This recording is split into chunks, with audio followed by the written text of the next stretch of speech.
Hi, I'm Elizabeth Nelson from the Positive Life Radio Midday Show. And I wanted to share a story with you. I get a lot of calls here in the studio, but I got one yesterday that really reminded me of what happens when we support this radio ministry. So I was talking to someone yesterday, and she just called to ask a question about a song.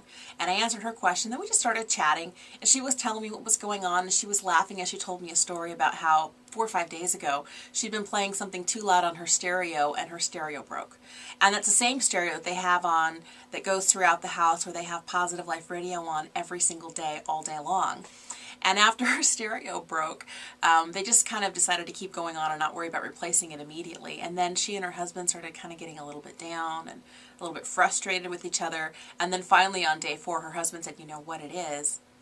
We don't have Positive Life Radio on in the house anymore." So he scrounged around in the garage, plugged in an old 30-year-old radio, and they turned it back on, and they're looking about replacing their old stereo. But I thought it was really interesting as we were talking about that and having a laugh over that story.